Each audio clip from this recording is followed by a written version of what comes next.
कि नरेंद्र सिंह तोमर से कांग्रेस पार्टी के 5 विधायक मिलते हुए दिखाई पड़ते हैं। अगर आप देखेंगे आंकड़ा, तो आंकड़ों पे भी अगर आप गौर करें तो नजर आता है कि लगभग 63-64 के आसपास का विधायक का आंकड़ा कांग्रेस पार्टी के पास में है और जीत के लिए आपको 58 कम से कम विधायक चाहिए। अब यहाँ से अगर 5 ऐसे सिंधिया का जिक्र सबसे आगे था मुख्यमंत्री बनाए जाने को लेकर, लेकिन कमलनाथ चूंकि संगठन के पुराने नेता हैं, अगर वो नाराज हो जाते तो संगठन दो फाड़ यहाँ पर होता हुआ दिखाई पड़ता और आगे चलकर वैसा ही हुआ कि सिंधिया के साथ में भले ही 22 पुत्र मोह में आकर इंसान कुछ भी कर सकता है और राजनीति में इससे अच्छा उदाहरण और क्या हो सकता है।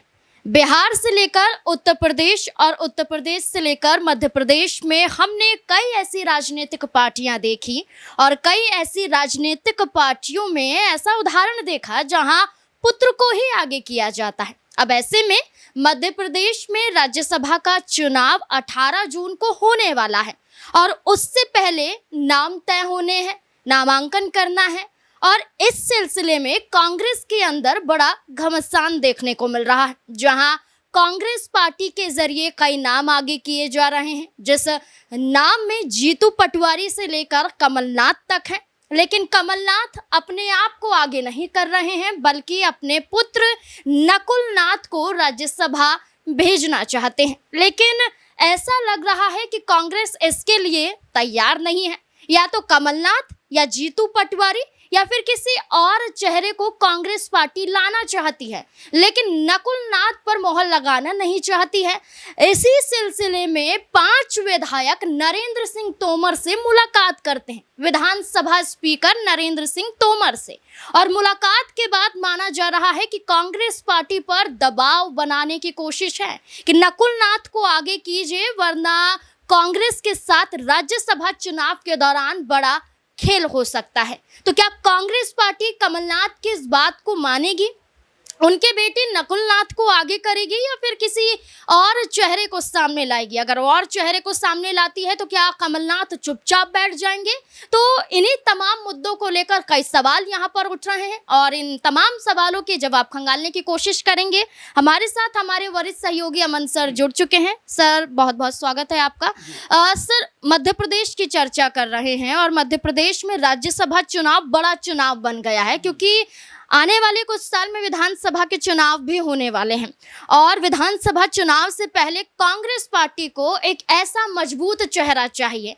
अब कमलनाथ के बेटे नकुल नाथ की चर्चा हो रही है। कमलनाथ का कहना है कि वो नहीं जाना चाहते, लेकिन वो अपने बेटे को आगे कर रहे हैं। क्या लगता है, अपने बेटे को आगे करना क्या सही फैसला हो सकता है कमलनाथ? देखिए नाजमीन, कांग्रेस पार्टी के लिहाज से ये बात जग जाहिर है कि जो परिवारवाद की परंपरा है वो हमेशा देखने को मिलती है। अब जिस तरीके से कमलनाथ ना सही उनके बेटे का जिक्र होता है, तो क्या कांग्रेस पार्टी इस बात को लेकर एग्री होगी? क्योंकि पहले भी देखा गया है कमलनाथ का जो रुख रहा है कांग्रेस पार्टी के थोड़ा सा खिलाफ दिखाई पड़ता है। एक दफ़ा तो ऐसा लगा था कि वो बीजेपी में शामिल हो जाएंगे, दिल्ली पहुंचे थे, तमाम नेताओं से उनकी मुलाकातें भी हुई थी, लेकिन उसके बाद कुछ ऐसा घटा जहां पर कमलनाथ अपने पैरों को वापस खींचते हुए दिखाई पड़े और बीजेपी में शामिल नहीं हुए। अब जब राज्यसभा की बारी आती है तब कमलनाथ का फिर जिक्र हो जाता है। एक बार ये कहता है कि कमलनाथ को अगर ये सीट दे देंगे तो शायद गुटबाजी का जो सिलसिला है कांग्रेस पार्टी में वो ख़त्म होता हुआ दिखाई पड़ेगा। लेकिन क्या ये संभव है कि जिस तरीके से कमलनाथ अब अपने बेटे का नाम आगे कर रहे हैं, तो जो दिग्विजय सिंह तीसरी मर्तबा राज्यसभा में नहीं जाना चाहते हैं, तो क्या वो भी अपने परिवार से किसी को आगे कर सकते थे? अगर यही बात थी तो बेहतर होता कि परिवार में से कोई शख्स आगे निकल के जाता। अब कमलनाथ का जिक्र इसलिए हो रहा है कि भाई बुजुर्ग कार्यकर्ता हैं, पार्टी के नेता हैं, बुजुर्ग तमाम पदों पर काम कर चुके हैं, मुख्यमंत्री रह चुके हैं, तो चलिए उनके हाथ में ये जो है राज्यसभा सीट देते हैं। लेकिन अब जिस तरह से उनके बेटे का जिक्र यहाँ पर निकल कर सामने आता है, तो क्या उनके बेटे को कांग्रेसी जो नेता हैं, विधायक हैं, क्या वो एक तरीके से उनको एक्सेप्ट करते हुए दिखाई पड़ेंगे? आप देखिए जिस तरह से आपने भी जिक्र किया कि नरेंद्र सिंह तोमर से कांग्रेस पार्टी के 5 विधायक मिलते हुए दिखाई पड़ते हैं। अगर आप देखेंगे आंकड़ा, तो आंकड़ों पे भी अगर आप गौर करें तो नजर आता है कि लगभग 63-64 के आसपास का विधायक का आंकड़ा कांग्रेस पार्टी के पास में है और जीत के लिए आपको 58 कम से कम विधायक चाहिए। अब यहाँ से अगर 5 ऐसे संपर्क में है और 63-64 अगर विधायक कुल कांग्रेस के पास में है, तो 58 का आंकड़ा तो ऐसे बन जाता है। साथ में हाँ 2-3 विधायक ऐसे भी हैं जिनके इनकी जो है वोट देने पे संशय बना हुआ है। निर्मला हो गए, मुकेश मल्होत्रा हो गए, इसके अलावा राजेंद्र भारती का कुछ दिनों पहले उनकी विधायकी खत्म हुई है। तो ये तमाम ऐसे मसले हैं जो कांग्रेस पार्टी के लिए मुश्किलों का सबब बनते हुए दिखाई पड़ते हैं। और अगर जी देखिए नकुल नाथ की बात करें और जीतू पटवारी की बात करें तो सबसे ज्यादा मजबूत तो जीतू पटवारी नजर आते हैं। और अगर इन दोनों में तुलना की जाए और कांग्रेस आलाकमान पर फैसला छोड़ा जाए, क्योंकि जहां हम इन 3 नामों की चर्चा कर रहे हैं, इसके अलावा मीनाक्षी नटराजन है, उनका नाम भी चर्चाओं में, अरुण यादव का नाम, कमलेश्वर पटेल, सज्जन सिंह वर्मा, शोभा ओझा, ये तमाम नाम इस लिस्ट में हैं। लेकिन जो ज्यादा चर्चा हो रही है ये 2-3 नामों पर हो रही है। जीतू पटवारी को लेकर क्या कहना है? जीतू पटवारी को लेकर आप देखेंगे नाज़मीन, हाल ही में जो मोहन यादव मुख्यमंत्री हैं मध्य प्रदेश के, किस तरह के शब्दों का इस्तेमाल करते हुए दिखाई पड़ते हैं, किस तरह की बातों को रखते हुए नजर आते हैं, उनको टपोरी जैसे शब्दों पे को जो कहते हुए दिखाई देते हैं। इसके अलावा 2 कौड़ी का प्रदेश अध्यक्ष कहते हुए नजर आते हैं। आपने देखा दिग्विजय सिंह ने इस बयान की बड़ी मुखालफत की। उन्होंने कहा कि एक मुख्यमंत्री की भाषा क्या ये हो सकती है। लेकिन आप देखिए कमलनाथ की तरफ से उस तरह का कह सकते हैं विरोध निकल कर सामने नहीं आया जो आना चाहिए था, क्योंकि जीतू पटवारी भले ही एज में कम हो, चुनाव हार चुके हों, कह सकते हैं कि एक तरीके से अनुभव में कम हो कमलनाथ से, लेकिन इसका मतलब ये नहीं कि आपकी पार्टी के नेता को इस तरह के शब्दों से कोई भी जो है संबोधित करेगा और आप खामोश रह जाएं। देखिए चुनाव हारने का मतलब ये नहीं होता कि राजनीति खत्म हो जाती है। नरोत्तम अगर मिश्रा की बात करें तो वो भी तो चुनाव हारे हुए हैं। अगर उनकी बात करें तो उनके दतिया सीट से उपचुनाव की बात चल रही है, राज्यसभा टिकट की भी बात चल रही है। तो ये कह देना कि भाई अगर चुनाव हार गए हैं राव सीट से तो क्या वो राजनीतिक तौर पर आगे नहीं बढ़ सकते, तो उन तमाम मुद्दों को लेकर भी कमलनाथ का रुख वैसा दिखाई नहीं पड़ा। और इससे पहले भी हमने देखा है नाज़मीन की कमलनाथ वर्सेस जीतू पटवारी मध्य प्रदेश में हमें देखने को मिलता रहा है, क्योंकि शायद एक बार उस समय ये भी चाहता था कि कमलनाथ के जो बेटे हैं नकुल नाथ, उनको प्रदेश का अध्यक्ष बनाया जाए। इस बात को लेकर भी चर्चा थी। लेकिन जिस तरह से जीतू पटवारी को अध्यक्ष बनाया गया और जिस तरह से उन्होंने कांग्रेस पार्टी को दोबारा मजबूत करने का प्रयास किया है, उसको देखकर वाकई में कांग्रेस की जो आला कमान है वो उनसे खुश है। और जो आप बात कह रहे हैं कि उनका नाम आखिर क्यों टिकट के लिए नहीं है, तो देखिए चर्चाओं में तो वो भी हैं। अब क्या कांग्रेस पार्टी उनको राज्यसभा लेकर आएगी या प्रदेश की स्थिति मजबूत करने का जो है प्लान उनका बनता हुआ दिखाई पड़ेगा। क्योंकि कमलनाथ के बारे में एक बात कही जा सकती है नाज़मीन कि 2018 में जब कांग्रेस पार्टी चुनाव जीती थी उस समय भी आप ये देखिए कि ज्योतिराज सिंधिया का जिक्र सबसे आगे था मुख्यमंत्री बनाए जाने को लेकर। लेकिन कमलनाथ चूंकि संगठन के पुराने नेता हैं, अगर वो नाराज हो जाते तो संगठन 2 फाड़ यहाँ पर होता हुआ दिखाई पड़ता।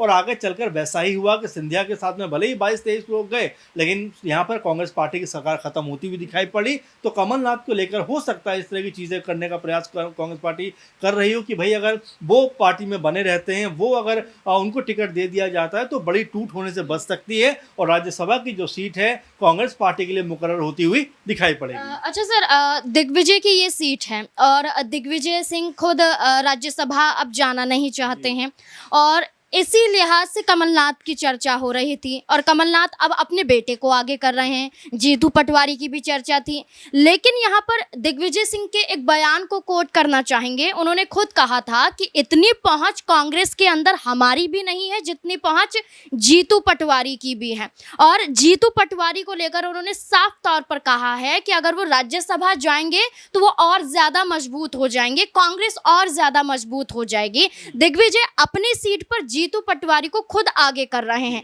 लेकिन कमलनाथ ऐसा नहीं होने दे रहे हैं। जैसे शुरुआत में कहा हमने कि 5 विधायक नरेंद्र सिंह तोमर से मुलाकात करते हैं।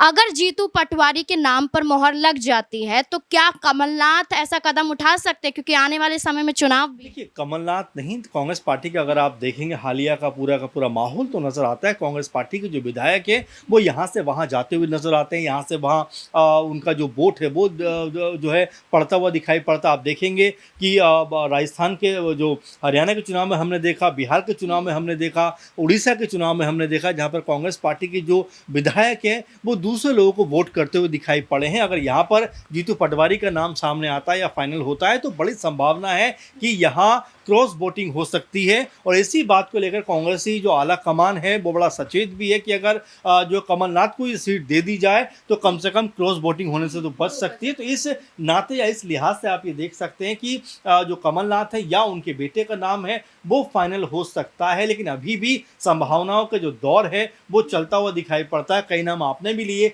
उन नामों पे भी चर्चा है, लेकिन सबसे अधिक चर्चा अगर देखा जाए इस वक्त तो जीतू पटवारी वर्सेस कमलनाथ या फिर नकुल नाथ को लेकर हो रही है। अब कांग्रेस से आला कमान क्या फैसला करता है, किस नाम पे मोहर लगाता है, ये देखना दिलचस्प होगा, क्योंकि जिस तरह से कांग्रेसी जो विधायक हैं वो लगातार बीजेपी के संपर्क में आ रहे हैं, कांग्रेस पार्टी की कहानी यहाँ पर खराब हो सकती है। इसीलिए कमलनाथ का जो नाम है वो रह रह के ऊपर निकल कर सामने आ रहा है। अगर हम राज्यसभा की सीटों की चर्चा करें तो अधिकतम सीटें भारतीय जनता पार्टी के पास हैं और बीजेपी कोटे से जो भी सांसद हैं वो ओबीसी वर्ग के हैं, एससी एसटी वर्ग से हैं, और कांग्रेस पार्टी की बात करें तो वो सामान्य वर्ग से हैं। और यही जो है चेहरे निकल कर सामने आते हैं, जिसमें दिग्विजय सिंह का नाम सबसे बड़ा नाम माना जाता है। अब बीजेपी इसी रणनीति पर काम कर रही है कि वो भी सामान्य वर्ग से किसी चेहरे को लाना चाहेंगे। दो जो सीटें हैं उस पर बीजेपी की जीत तय है। एक सीट जो तीसरी सीट है इस पर घमासान है। अगर बीजेपी उम्मीदवार उतारती है तो कांग्रेस पार्टी को कोई मजबूत चेहरा उतारना ही पड़ेगा। अब इस पूरे मुद्दे को लेकर आपको क्या लगता है कि कांग्रेस पार्टी को किस चेहरे पर फैसला करना चाहिए? कमलनाथ, नकुलनाथ, जीतू पटवारी या किसी अन्य चेहरे को कांग्रेस पार्टी को लाना चाहिए? क्या है आपकी राय इस पूरे मुद्दे को लेकर? अपनी राय कमेंट सेक्शन में जरूर दें। धन्यवाद।